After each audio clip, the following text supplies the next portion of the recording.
ਸਤਿ ਸ਼੍ਰੀ ਅਕਾਲ ਜੀ ਦਾ ਖਾਲਸ ਟੀਵੀ ਦੇਖ ਰਹੇ ਸਾਰੇ ਦਰਸ਼ਕਾਂ ਦਾ ਬਹੁਤ-ਬਹੁਤ ਸਵਾਗਤ ਹੈ। ਐਮਰਜੈਂਸੀ ਬੁਲੇਟਿਨ ਦੇ ਨਾਲ ਮੈਂ ਹਰਸ਼ਰਨ ਕੌਰ। ਐਮਰਜੈਂਸੀ ਬੁਲੇਟਿਨ ਦੇ ਵਿੱਚ ਗੱਲ ਕਰਾਂਗੇ ਕਿਸਾਨਾਂ ਦੀ ਪ੍ਰੈਸ ਕਾਨਫਰੰਸ ਦੀ, ਨਾਲ ਹੀ ਸੁਪਰੀਮ ਕੋਰਟ ਦੇ ਵਿੱਚ ਹੋਈ ਅਹਿਮ ਸੁਣਵਾਈ ਦੀ। ਸੁਪਰੀਮ ਕੋਰਟ ਨੇ ਕੇਂਦਰ ਸਰਕਾਰ ਨੂੰ ਕੀ ਝਾੜ ਪਾਈ ਹੈ ਤੇ ਕਿਸਾਨਾਂ ਦੇ ਅੰਦੋਲਨ ਨੂੰ ਜਾਇਜ਼ ਠਹਿਰਾਇਆ ਹੈ। ਸਭ ਤੋਂ ਪਹਿਲਾਂ ਕਿਸਾਨਾਂ ਦੇ ਅੰਦੋਲਨ ਨੂੰ ਲੈ ਕੇ ਜੋ ਸੁਪਰੀਮ ਕੋਰਟ ਦੇ ਵਿੱਚ ਪਟੀਸ਼ਨ ਪਾਈ ਹੈ ਉਸੇ ਕਾਰਵਾਈ ਦੀ ਗੱਲ ਕਰਦੇ ਹਾਂ। ਸੁਪਰੀਮ ਕੋਰਟ ਦੇ ਵਿੱਚ ਦਿੱਲੀ ਬਾਰਡਰ ਤੇ ਖੇਤੀ ਕਾਨੂੰਨਾਂ ਦੇ ਖਿਲਾਫ ਵਿਰੋਧ ਕਰ ਰਹੇ ਕਿਸਾਨਾਂ ਨੂੰ ਹਟਾਉਣ ਦੀ ਪਟੀਸ਼ਨ ਤੇ ਅੱਜ ਸੁਣਵਾਈ ਦਾ ਦੂਸਰਾ ਦਿਨ ਸੀ। ਸੁਪਰੀਮ ਕੋਰਟ ਨੇ ਮਾਮਲੇ ਦੀ ਸੁਣਵਾਈ ਮੁਲਤਵੀ ਕਰਦਿਆਂ ਕੇਂਦਰ ਸਰਕਾਰ ਨੂੰ ਸਲਾਹ ਦਿੱਤੀ ਹੈ ਕਿ ਮੋਦੀ ਸਰਕਾਰ ਫਿਲਹਾਲ ਖੇਤੀ ਕਾਨੂੰਨਾਂ ਤੇ ਰੋਕ ਲਾਉਣ ਉੱਤੇ ਵਿਚਾਰ ਕਰੇ। ਪਰ ਸਰਕਾਰੀ ਵਕੀਲ ਨੇ ਕਿਹਾ ਕਿ ਇਹ ਨਹੀਂ ਹੋ ਸਕਦਾ। ਇਸ ਤੇ ਚੀਫ ਜਸਟਿਸ ਨੇ ਕਿਹਾ ਕਿ ਕਾਹਲੀ ਨਾ ਕਰੋ, ਇਸ ਸਲਾਹ ਦੇ ਉੱਤੇ ਕਿਰਪਾ ਕਰਕੇ ਵਿਚਾਰ ਕਰੋ। ਇਸੇ ਦੌਰਾਨ ਕਿਸਾਨ ਜਥੇਬੰਦੀਆਂ ਨੂੰ ਨੋਟਿਸ ਵੀ ਜਾਰੀ ਕਰ ਦਿੱਤਾ ਜਾਵੇ। ਕਿਸਾਨਾਂ ਦੇ ਅੰਦੋਲਨ ਤੇ ਪਾਈ ਗਈ ਪਟੀਸ਼ਨ ਦੀ ਸੁਣਵਾਈ ਦੌਰਾਨ ਚੀਫ ਜਸਟਿਸ ਬੋਬੜੇ ਨੇ ਕਿਹਾ ਕਿ ਮਾਮਲੇ ਦੀ ਸੁਣਵਾਈ ਵੋਕੇਸ਼ਨ ਬੈਂਚ ਕਰੇਗਾ, ਕਿਉਂਕਿ ਅਦਾਲਤ ਵਿੱਚ ਕੋਈ ਕਿਸਾਨ ਜਥੇਬੰਦੀ ਹਾਜ਼ਰ ਨਹੀਂ ਹੈ, ਇਸ ਲਈ ਕੋਈ ਲਿਖਤੀ ਆਰਡਰ ਨਹੀਂ ਦਿੱਤੇ ਜਾ ਸਕਦੇ। ਇਸ ਦੇ ਨਾਲ ਹੀ ਸਰਵਉੱਚ ਅਦਾਲਤ ਦੇ ਵਿੱਚ ਪਟੀਸ਼ਨ ਦੀ ਸੁਣਵਾਈ ਦੇ ਦੌਰਾਨ ਚੀਫ ਜਸਟਿਸ ਐਸ ਬੋਬੜੇ ਨੇ ਕਿਹਾ ਕਿ ਪ੍ਰਦਰਸ਼ਨ ਕਰਨਾ ਕਿਸਾਨਾਂ ਦਾ ਹੱਕ ਹੈ, ਅਸੀਂ ਇਹਦੇ ਵਿੱਚ ਦਖਲ ਨਹੀਂ ਦਿਆਂਗੇ, ਪਰ ਇਸ ਮੁਜ਼ਾਹਰੇ ਨੂੰ ਕਰਨ ਦੇ ਤਰੀਕੇ ਬਾਰੇ ਅਸੀਂ ਵਿਚਾਰ ਕਰਾਂਗੇ। ਅਸੀਂ ਕੇਂਦਰ ਸਰਕਾਰ ਨੂੰ ਪੁੱਛਾਂਗੇ ਕਿ ਮੁਜ਼ਾਹਰਾ ਕਿਸ ਤਰ੍ਹਾਂ ਚੱਲ ਰਿਹਾ ਹੈ ਤਾਂ ਜੋ ਇਸ ਨੂੰ ਕੁਝ ਇਸ ਤਰ੍ਹਾਂ ਢਾਲਿਆ ਜਾ ਸਕੇ ਕਿ ਨਾਗਰਿਕਾਂ ਦੇ ਆਉਣ ਜਾਣ ਦੇ ਹੱਕ ਪ੍ਰਭਾਵਿਤ ਨਾ ਹੋਣ। ਕੇਂਦਰ ਸਰਕਾਰ ਵੱਲੋਂ ਲਿਆਂਦੇ ਗਏ 3 ਖੇਤੀ ਕਾਨੂੰਨਾਂ ਦੇ ਵਿਰੋਧ ਵਿੱਚ ਦਿੱਲੀ ਘੇਰੀ ਬੈਠੇ ਕਿਸਾਨਾਂ ਨੂੰ ਅੱਜ 22ਵਾਂ ਦਿਨ ਸੀ। ਚੀਫ ਜਸਟਿਸ ਬੋਬੜੇ ਨੇ ਕਿਹਾ ਕਿ ਜਦੋਂ ਤੱਕ ਇਹ ਗੈਰ ਹਿੰਸਕ ਹੈ, ਜਾਇਦਾਦ ਨੂੰ ਨੁਕਸਾਨ ਨਹੀਂ ਪਹੁੰਚਾਉਂਦਾ, ਇਹ ਮੁਜ਼ਾਹਰਾ ਸੰਵਿਧਾਨਿਕ ਰਹਿੰਦਾ ਹੈ।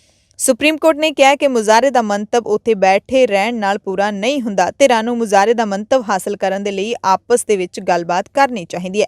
ਸੁਪਰੀਮ ਕੋਰਟ ਦੇ ਚੀਫ ਜਸਟਿਸ ਨੇ ਇਹ ਵੀ ਸਪਸ਼ਟ ਕੀਤਾ ਹੈ ਕਿ ਪੁਲਿਸ ਯਕੀਨੀ ਬਣਾਵੇ ਕਿ ਗੈਰ ਹਿੰਸਕ ਮੁਜ਼ਾਹਰੇ ਤੇ ਤਾਕਤ ਦੀ ਵਰਤੋਂ ਨਾ ਹੋਵੇ।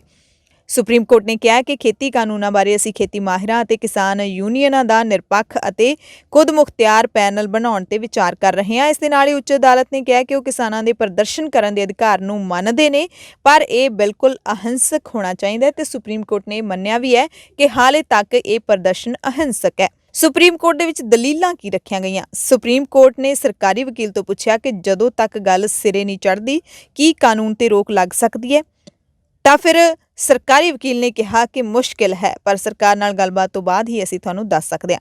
ਕਿਸਾਨਾਂ ਨੇ ਕਿਹਾ ਪ੍ਰਦਰਸ਼ਨ ਕਰਨਾ ਸਾਡਾ ਮੌਲਿਕ ਅਧਿਕਾਰ ਹੈ। ਆਮ ਜਨਤਾ ਵੱਲੋਂ ਪੇਸ਼ ਹੋਏ ਵਕੀਲ ਹਰੀਸ਼ ਸਾਲਵੇ ਨੇ ਕਿਹਾ ਕਿ ਪ੍ਰਦਰਸ਼ਨ ਕਰਨਾ ਮੌਲਿਕ ਅਧਿਕਾਰ ਹੈ, ਪਰ ਇਹ ਵੀ ਵੇਖਣਾ ਜ਼ਰੂਰੀ ਹੈ ਕਿ ਇਹਦੇ ਨਾਲ ਕਿਸੇ ਨੂੰ ਪਰੇਸ਼ਾਨੀ ਨਾ ਹੋਵੇ। ਜੇਕਰ ਕੋਈ ਨੁਕਸਾਨ ਹੁੰਦਾ ਹੈ ਤਾਂ ਪ੍ਰਦਰਸ਼ਨਕਾਰੀਆਂ ਤੋਂ ਵਸੂਲ ਕੀਤਾ ਜਾਵੇ। ਸੁਪਰੀਮ ਕੋਰਟ ਨੇ ਕਿਹਾ ਕਿ ਅਸੀਂ ਇਹ ਤੈਅ ਕਰਨ ਲਈ ਬੈਠੇ ਹਾਂ ਕਿ ਪ੍ਰਦਰਸ਼ਨਕਾਰੀਆਂ ਤੋਂ ਕੀ ਜੁਰਮਾਨਾ ਲਿਆ ਜਾਵੇ, ਉਹਦੇ ਲਈ ਅਸੀਂ ਬੈਠੇ ਹਾਂ। ਸੁਪਰੀਮ ਕੋਰਟ ਨੇ ਕਿਹਾ ਕਿ ਪ੍ਰਦਰਸ਼ਨ ਦੇ ਅਧਿਕਾਰ ਨੂੰ ਸੀਮਿਤ ਨਹੀਂ ਕੀਤਾ ਜਾ ਸਕਦਾ, ਪਰ ਪ੍ਰਦਰਸ਼ਨ ਨਾਲ ਕਿਸੇ ਨੂੰ ਪਰੇਸ਼ਾਨੀ ਨਾ ਹੋਵੇ, ਇਹਦਾ ਧਿਆਨ ਰੱਖਣਾ ਵੀ ਜ਼ਰੂਰੀ ਹੈ। ਚੀਫ ਜਸਟਿਸ ਐਸ ਬੋਬੜੇ ਨੇ ਕਿਹਾ ਕਿ ਕਿਸਾਨਾਂ ਤੇ ਕੇਂਦਰ ਸਰਕਾਰ ਨੂੰ ਗੱਲਬਾਤ ਕਰਨੀ ਚਾਹੀਦੀ ਹੈ, ਇਹ ਤੋਂ ਬਿਨਾਂ ਹੱਲ ਨਹੀਂ ਨਿਕਲਣਾ। ਸੁਪਰੀਮ ਕੋਰਟ ਨੇ ਕਿਸਾਨਾਂ ਤੋਂ ਪੁੱਛਿਆ ਕਿ ਕੀ ਤੁਸੀਂ ਸਾਲਾਂ ਤੱਕ ਧਰਨੇ ਉੱਤੇ ਬੈਠੇ ਰਹੋਗੇ? ਸੁਪਰੀਮ ਕੋਰਟ ਨੇ ਇਹ ਵੀ ਕਿਹਾ ਕਿ ਲੰਬੇ ਧਰਨੇ ਨਾਲ ਦਿੱਲੀ ਦੇ ਲੋਕਾਂ ਨੂੰ ਪਰੇਸ਼ਾਨੀ ਹੋਵੇਗੀ। ਕੇਂਦਰ ਸਰਕਾਰ ਨੇ ਜਥੇਬੰਦੀਆਂ ਦੇ ਰਵੱਈਏ ਤੇ ਸਵਾਲ ਚੁੱਕੇ ਨੇ। ਕੇਂਦਰ ਨੇ ਕਿਹਾ ਕਿ ਯੈਸ ਔਰ ਨੋ ਦੇ ਨਾਲ ਮਸਲੇ ਦਾ ਹੱਲ ਨਹੀਂ ਨਿਕਲਦਾ, ਕੋਰਟ ਕਿਸਾਨਾਂ ਨੂੰ ਗੱਲਬਾਤ ਦੀ ਹਦਾਇਤ ਦੇਵੇ। ਸੁਪਰੀਮ ਕੋਰਟ ਨੇ ਸਰਕਾਰੀ ਵਕੀਲ ਨੂੰ ਕਿਹਾ ਹੈ ਕਿ ਜਿਨ੍ਹਾਂ ਕਿਸਾਨ ਜਥੇਬੰਦੀਆਂ ਕੋਲ ਨੋਟਿਸ ਨਹੀਂ ਪਹੁੰਚਿਆ ਉਹਨਾਂ ਨੂੰ ਪਹੁੰਚਾਇਆ ਜਾਵੇ। ਸੁਪਰੀਮ ਕੋਰਟ ਨੇ ਇਹ ਵੀ ਕਿਹਾ ਕਿ ਬਿਨਾਂ ਸਾਰੇ ਪੱਖਾਂ ਨੂੰ ਸੁਣੇ ਅਸੀਂ ਕੋਈ ਫੈਸਲਾ ਨਹੀਂ ਕਰ ਸਕਦੇ। ਪੰਜਾਬ ਸਰਕਾਰ ਦੇ ਵੱਲੋਂ ਪੀ ਚਿਦੰਬਰਮ ਪੇਸ਼ ਹੋਏ ਸੀ, ਕਿਉਂਕਿ ਕੱਲ ਸੁਪਰੀਮ ਕੋਰਟ ਨੇ ਅੱਜ ਦੀ ਸੁਣਵਾਈ ਤੱਕ ਕੇਂਦਰ ਸਰਕਾਰ ਅਤੇ ਪੰਜਾਬ ਸਰਕਾਰ ਤੇ ਹਰਿਆਣਾ ਸਰਕਾਰ ਤੋਂ ਰਿਪੋਰਟ ਤਲਬ ਕੀਤੀ ਸੀ। ਪੰਜਾਬ ਸਰਕਾਰ ਵੱਲੋਂ ਪੇਸ਼ ਹੋਏ ਪੀ ਚਿਦੰਬਰਮ ਨੇ ਕਿਹਾ ਕਿ ਜੇਕਰ ਸੁਪਰੀਮ ਕੋਰਟ ਕੋਈ ਕਮੇਟੀ ਬਣਾਉਂਦੀ ਹੈ ਤਾਂ ਉਸ ਵਿੱਚ ਉਹ ਸ਼ਾਮਿਲ ਹੋਣ ਦੇ ਲਈ ਤਿਆਰ ਨੇ। ਪੰਜਾਬ ਸਰਕਾਰ ਨੇ ਕਿਹਾ ਕਿ ਰਾਹ ਪੁਲਿਸ ਵੱਲੋਂ ਰੋਕਿਆ ਗਿਆ, ਕਿਸਾਨਾਂ ਨੇ ਰਾਹ ਦਿੱਲੀ ਦਾ ਨਹੀਂ ਰੋਕਿਆ। ਤੇ ਹੁਣ ਗੱਲ ਕਰਾਂਗੇ ਦਿੱਲੀ ਦੇ ਸਿੰਘੂ ਬਾਰਡਰ ਤੇ ਹੋਈ ਕਿਸਾਨਾਂ ਦੀ ਪ੍ਰੈਸ ਕਾਨਫਰੰਸ ਦੀ। ਕਿਸਾਨ ਲੀਡਰਾਂ ਦੀ ਪ੍ਰੈਸ ਕਾਨਫਰੰਸ ਦੀ ਪ੍ਰਧਾਨਗੀ ਬਲਵੀਰ ਸਿੰਘ ਰਾਜੇਵਾਲ ਨੇ ਕੀਤੀ ਤੇ ਸਭ ਤੋਂ ਪਹਿਲਾਂ ਰਾਜੇਵਾਲ ਐਸਜੀਪੀਸੀ ਦੀ ਪ੍ਰਧਾਨ ਬੀਬੀ ਜਗੀਰ ਕੌਰ ਤੇ ਵਰੇ। ਉਹਨਾਂ ਨੇ ਬੀਬੀ ਜਗੀਰ ਕੌਰ ਦੇ ਇੱਕ ਬਿਆਨ ਦੀ ਸਖਤ ਨਿੰਦਿਆ ਕੀਤੀ, ਕਿਹਾ ਕਿ ਬੀਬੀ ਜਗੀਰ ਕੌਰ ਨੇ ਬਹੁਤ ਹੀ ਅਫਸੋਸਜਨਕ ਬਿਆਨ ਦਿੱਤਾ ਹੈ। ਐਸਜੀਪੀਸੀ ਸਿੱਖਾਂ ਦੀ ਧਾਰਮਿਕ ਜਥੇਬੰਦੀ ਹੈ, ਪਰ ਐਸਜੀਪੀਸੀ ਦੀ ਪ੍ਰਧਾਨ ਇੰਨਾ ਵੱਡਾ ਝੂਠ ਬੋਲੇਗੀ, ਇਹ ਬਹੁਤ ਦੁਖਦਾਈ ਹੈ।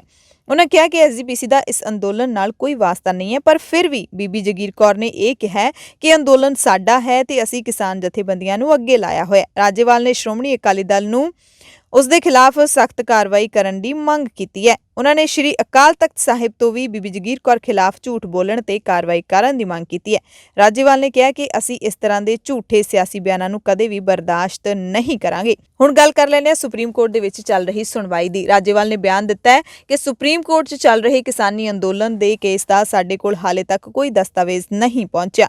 ਇਸ ਦੇ ਨਾਲ ਹੀ ਕਿਸਾਨ ਲੀਡਰਾਂ ਨੇ ਸੰਤ ਬਾਬਾ ਰਾਮ ਸਿੰਘ ਦੀ ਸ਼ਹਾਦਤ ਨੂੰ ਸ਼ਰਧਾਂਜਲੀ ਦੇਣ ਦੇ ਲਈ 2 ਘੰਟਿਆਂ ਲਈ ਸਟੇਜ ਤੇ ਕੀਰਤਨ ਕੀਤੇ ਜਾਣ ਦੀ ਵੀ ਜਾਣਕਾਰੀ ਦਿੱਤੀ ਤੇ ਅੱਜ ਅਸੀਂ ਵੀ ਤੁਹਾਨੂੰ ਇਸ ਦੀ ਜਾਣਕਾਰੀ ਦਿੱਤੀ ਸੀ ਕਿ ਅੱਜ ਸਿੰਘੂ ਬਾਰਡਰ ਦੇ ਉੱਤੇ ਜਦੋਂ ਸਟੇਜ ਦੀ ਕਾਰਵਾਈ ਸ਼ੁਰੂ ਹੋਈ ਤਾਂ 2-3 ਘੰਟੇ ਲਗਾਤਾਰ ਕੀਰਤਨ ਕਰਵਾਇਆ ਗਿਆ।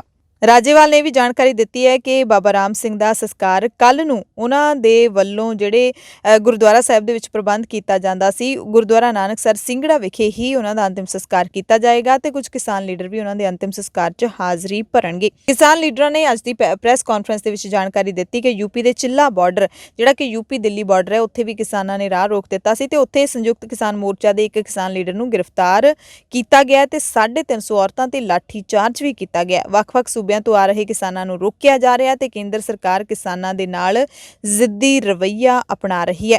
ਸੋ ਕਿਸਾਨ ਲੀਡਰ ਜਿਹੜੇ ਐਸਜੀਪੀਸੀ ਪ੍ਰਧਾਨ ਬੀਬੀ ਜਗੀਰ ਕੌਰ ਤੇ ਵਰੇ ਨੇ, ਸਾਨੂੰ ਹਾਲੇ ਤੱਕ ਇਸ ਦੀ ਪੁਖਤਾ ਜਾਣਕਾਰੀ ਨਹੀਂ ਮਿਲ ਸਕੀ ਕਿ ਬੀਬੀ ਜਗੀਰ ਕੌਰ ਨੇ ਇਹ ਬਿਆਨ ਕਦੋਂ ਤੇ ਕਿੱਥੇ ਦਿੱਤਾ ਸੀ, ਪਰ ਇਹ ਜ਼ਰੂਰ ਜਾਣਕਾਰੀ ਮਿਲ ਰਹੀ ਹੈ ਕਿ ਐਸਜੀਪੀਸੀ ਦੀ ਪ੍ਰਧਾਨ ਬੀਬੀ ਜਗੀਰ ਕੌਰ ਨੇ ਪਿਛਲੇ ਦਿਨੀ ਇਹ ਬਿਆਨ ਦਿੱਤਾ ਸੀ ਕਿ ਉਹਨਾਂ ਦੇ ਵੱਲੋਂ ਸਿੰਘੂ ਬਾਰਡਰ ਜਾਂ ਫਿਰ ਟਿਕਰੀ ਬਾਰਡਰ ਦੇ ਉੱਤੇ ਜਿਹੜੀਆਂ ਬੀਬੀਆਂ ਧਰਨੇ ਦੇ ਵਿੱਚ ਸ਼ਾਮਿਲ ਨੇ ਉਹਨਾਂ ਦੇ ਲਈ ਖਾਸ ਪ੍ਰਬੰਧ ਕਮੇਟੀ ਦੇ ਵੱਲੋਂ ਕੀਤੇ ਜਾਣਗੇ ਤੇ ਇਹ ਵੀ ਐਸਜੀਪੀਸੀ ਦੇ ਵੱਲੋਂ ਦਾਅਵਾ ਕੀਤਾ ਗਿਆ ਹੈ ਕਿ ਬੀਬੀ ਜਗੀਰ ਕੌਰ ਦੇ ਦਿਸ਼ਾ ਨਿਰਦੇਸ਼ਾਂ ਤੇ ਦਿੱਲੀ ਸਥਿਤ ਸਿੰਘੂ ਬਾਰਡਰ ਤੇ ਸੰਘਰਸ਼ ਕਰ ਰਹੇ ਕਿਸਾਨਾਂ ਲਈ ਸ਼੍ਰੋਮਣੀ ਕਮੇਟੀ ਵੱਲੋਂ ਸੇਵਾਵਾਂ ਲਗਾਤਾਰ ਜਾਰੀ ਨੇ। ਸੋ ਇਹ ਜਾਣਕਾਰੀ ਮਿਲ ਰਹੀ ਹੈ ਕਿ ਐਸਜੀਪੀਸੀ ਦੀ ਪ੍ਰਧਾਨ ਬੀਬੀ ਜਗੀਰ ਕੌਰ ਦੇ ਦਿਸ਼ਾ ਨਿਰਦੇਸ਼ਾਂ ਤੇ ਦਿੱਲੀ ਸਥਿਤ ਸਿੰਘੂ ਬਾਰਡਰ ਤੇ ਸੰਘਰਸ਼ ਕਰ ਰਹੇ ਕਿਸਾਨਾਂ ਲਈ ਐਸਜੀਪੀਸੀ ਵੱਲੋਂ ਸੇਵਾਵਾਂ ਕੀਤੀਆਂ ਜਾ ਰਹੀਆਂ ਨੇ।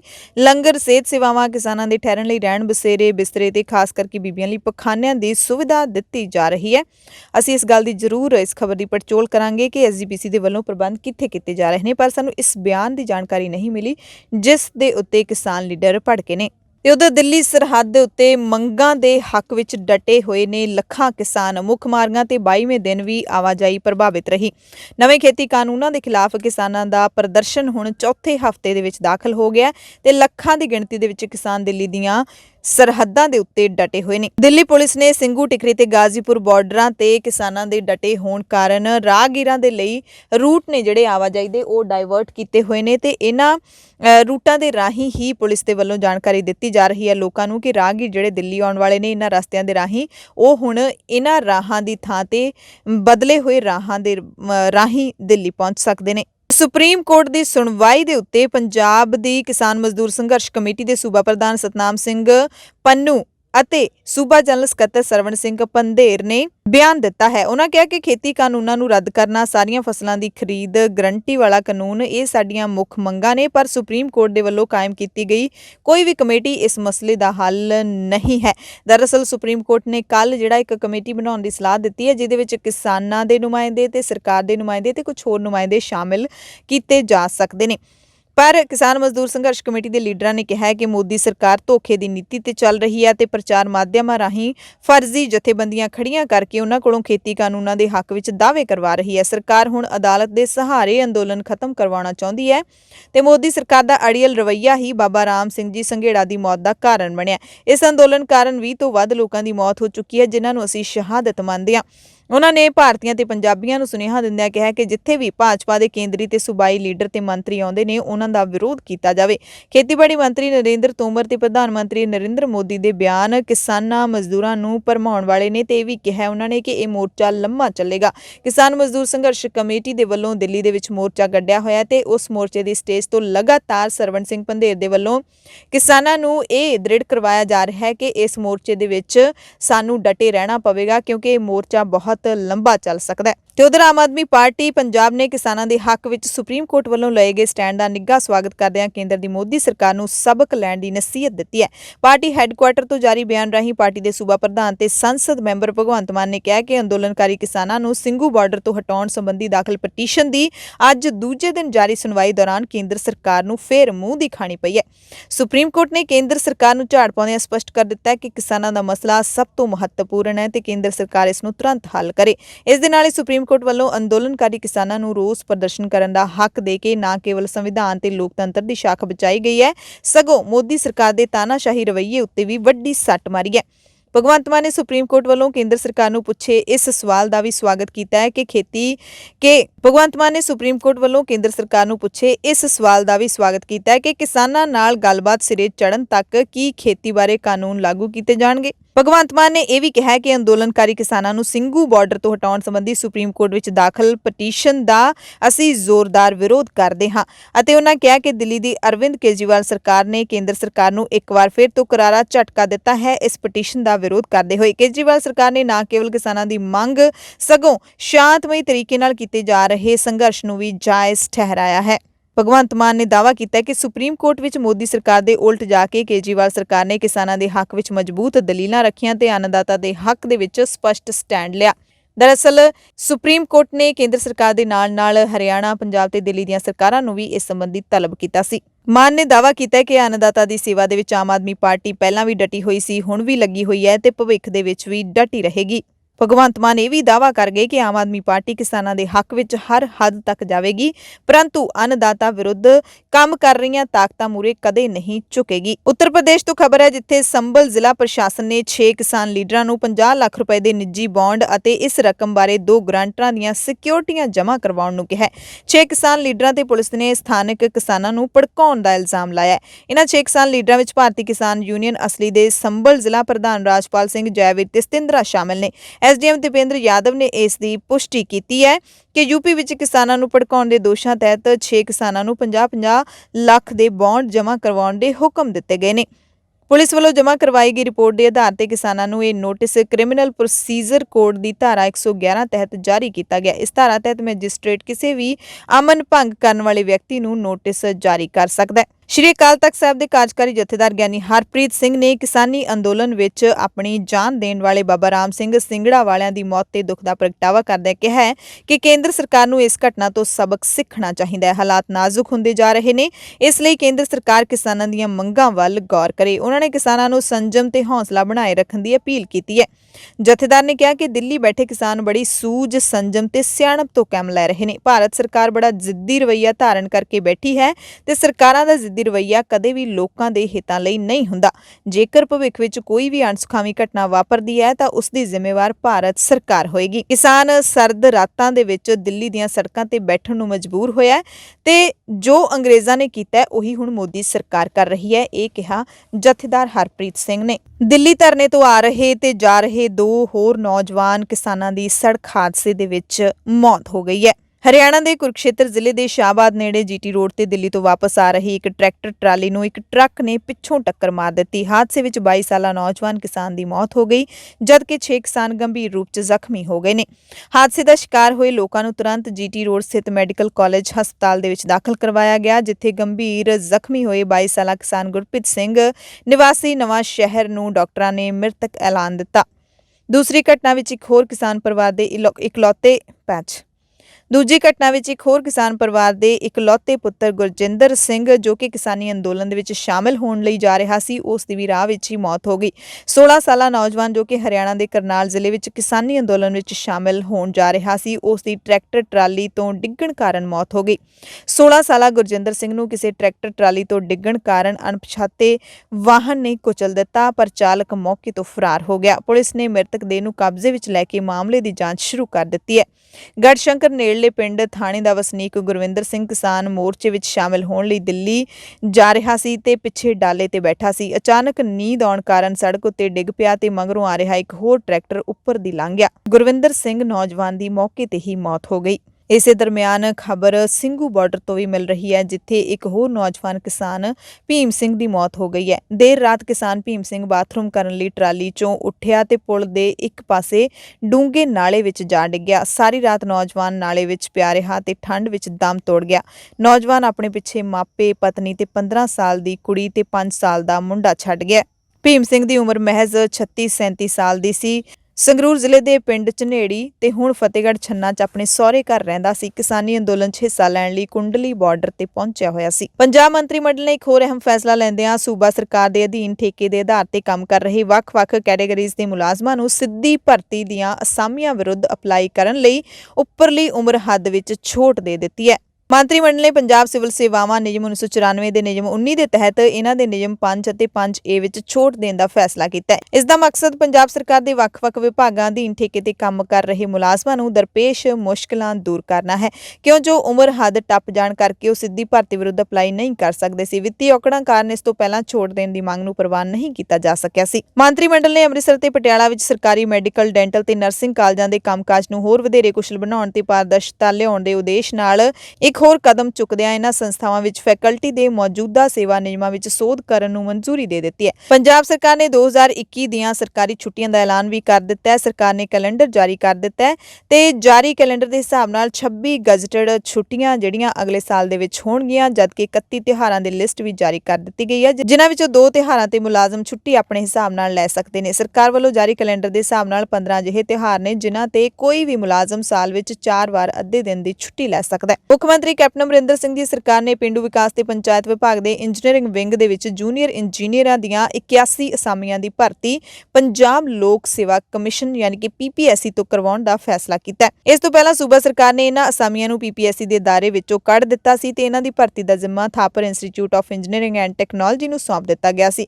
31 ਜਨਵਰੀ 2020 ਨੂੰ ਮੰਤਰੀ ਮੰਡਲ ਦੀ ਹੋਈ ਮੀਟਿੰਗ ਦੌਰਾਨ ਇਹਨਾਂ ਅਸਾਮੀਆਂ ਦੀ ਭਰਤੀ PPSC ਦੇ ਅਧਿਕਾਰ ਖੇਤਰ ਵਿੱਚੋਂ ਕੱਢੀ ਗਈ ਸੀ, ਪਰ ਹੁਣ ਮੁੜ ਤੋਂ ਇਹਨਾਂ ਅਸਾਮੀਆਂ ਨੂੰ PPSC ਦੇ ਅਧੀਨ ਕਰ ਦਿੱਤਾ ਗਿਆ। ਮੁੱਖ ਮੰਤਰੀ ਕੈਪਟਨ ਅਮਰਿੰਦਰ ਸਿੰਘ ਦੀ ਅਗਵਾਈ ਵਾਲੀ ਪੰਜਾਬ ਮੰਤਰੀ ਮੰਡਲ ਦੀ ਬੈਠਕ ਨੇ ਅੱਜ ਪਟਿਆਲਾ ਦੇ ਰਖੜਾ ਵਿੱਚ ਬੰਦ ਪਈ ਸਹਿਕਾਰੀ ਖੰਡ ਮਿਲ ਵਿੱਚ ਇੰਡੀਅਨ ਆਇਲ ਕਾਰਪੋਰੇਸ਼ਨ ਲਿਮਟਿਡ ਵੱਲੋਂ ਇੱਕ ਕੰਪਰੈਸਡ ਬਾਇਓਗੈਸ ਯਾਨੀ ਕਿ CBG ਪਲਾਂਟ ਸਥਾਪਿਤ ਕਰਨ ਨੂੰ ਸਿਧਾਂਤਕ ਪ੍ਰਵਾਨਗੀ ਦੇ ਦਿੱਤੀ ਹੈ। ਸ਼ੂਗਰਫੈਡ ਦੇ ਸਹਿਯੋਗ ਨਾਲ ਤਿਆਰ ਕੀਤੇ ਜਾ ਰਹੇ ਇਸ ਪਲਾਂਟ ਵਿੱਚ ਬਾਇਓਗੈਸ ਦੇ ਉਤਪਾਦਨ ਲਈ ਝੋਨੇ ਦੀ ਪਰਾਲੀ ਦੀ ਵਰਤੋਂ ਕੀਤੀ ਜਾਵੇਗੀ, ਜਿਹਦੇ ਨਾਲ ਪਰਾਲੀ ਸਾੜਨ ਦੇ ਮਾਮਲਿਆਂ ਵਿੱਚ ਗਿਰਾਵਟ ਆਵੇਗੀ ਤੇ ਜੈਵਿਕ ਖਾਦ ਦੇ ਉਤਪਾਦਨ ਦੁਆਰਾ ਮਿੱਟੀ ਦੀ ਉਪਜ ਸ਼ਕਤੀ ਨੂੰ ਵੀ ਵਧਾਏਗਾ। ਰਿਪਬਲਿਕ ਟੀਵੀ ਦੇ ਮੁੱਖ ਸੰਪਾਦਕ ਅਰਨਵ ਗੋਸਵਾਮੀ ਨੇ ਵੀਰਵਾਰ ਨੂੰ ਇੱਕ ਮਹਿਲਾ ਪੁਲਿਸ ਅਧਿਕਾਰੀ ਤੇ ਹਮਲਾ ਕਰਨ ਦੇ ਦੋਸ਼ ਹੇਠ ਉਸ ਖਿਲਾਫ ਦਰਜ ਇੱਕ ਮਾਮਲੇ ਵਿੱਚ ਆਪਣੀ ਜ਼ਮਾਨਤ ਅਰਜ਼ੀ ਵਾਪਸ ਲੈ ਲਈ ਹੈ। ਗੋਸਵਾਮੀ ਨੇ ਨਵੰਬਰ ਵਿੱਚ ਸੈਸ਼ਨ ਅਦਾਲਤ ਵਿੱਚ ਅਗਾਊਂ ਜ਼ਮਾਨਤ ਦੀ ਅਰਜ਼ੀ ਦਾਖਲ ਕੀਤੀ ਸੀ। ਉਸਨੇ ਮੁੰਬਈ ਦੇ NM ਜੋਸ਼ੀ ਮਾਰਗ ਪੁਲਿਸ ਥਾਣੇ ਵਿੱਚ ਇੱਕ ਮਹਿਲਾ ਪੁਲਿਸ ਅਧਿਕਾਰੀ ਨਾਲ ਕਥਿਤ ਕੁੱਟਮਾਰ ਕਰਨ ਦੇ ਮਾਮਲੇ ਵਿੱਚ ਆਪਣੇ ਖਿਲਾਫ FIR ਦਰਜ ਹੋਣ ਤੋਂ ਬਾਅਦ ਜਦੋਂ ਪੁਲਿਸ ਉਸ ਨੂੰ 4 ਨਵੰਬਰ ਨੂੰ ਗ੍ਰਿਫਤਾਰ ਕਰਨ ਉਸਦੇ ਘਰ ਗਈ ਤਾਂ ਉਸਨੇ ਅਗਾਊਂ ਜ਼ਮਾਨਤ ਦੀ ਅਪੀਲ ਕੀਤੀ ਸੀ, ਪਰ ਹੁਣ ਅਗਾਊਂ ਜ਼ਮਾਨਤ ਦੀ ਅਰਜ਼ੀ ਵਾਪਸ ਲੈ ਲਈ ਗਈ ਹੈ।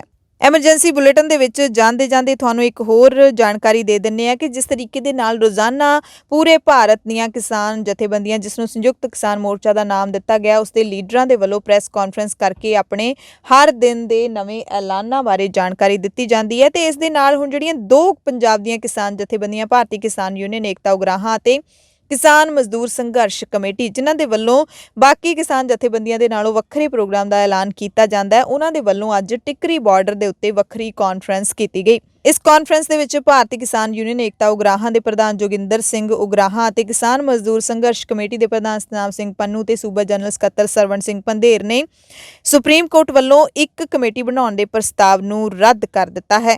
ਉਗਰਾਹਾਂ ਨੇ ਕਿਹਾ ਕਿ ਸੁਪਰੀਮ ਕੋਰਟ ਵੱਲੋਂ ਇੱਕ ਕਮੇਟੀ ਬਣਾਉਣ ਦੇ ਪ੍ਰਸਤਾਵ ਨੂੰ ਸਾਰੀਆਂ ਕਿਸਾਨ ਜਥੇਬੰਦੀਆਂ ਨੇ ਰੱਦ ਕਰ ਦਿੱਤਾ ਹੈ। ਸੁਪਰੀਮ ਕੋਰਟ ਨੇ ਸਲਾਹ ਦਿੱਤੀ ਹੈ ਕਿ ਕਿਸਾਨਾਂ ਦੀ ਅਤੇ ਸਰਕਾਰ ਦੀ ਤੇ ਹੋਰ ਲੀਡਰਾਂ ਦੀ ਇੱਕ ਸਾਂਝੀ ਕਮੇਟੀ ਬਣਾਈ ਜਾਣੀ ਚਾਹੀਦੀ ਹੈ ਤਾਂ ਜੋ ਮਸਲੇ ਦਾ ਹੱਲ ਕੱਢਿਆ ਜਾ ਸਕੇ।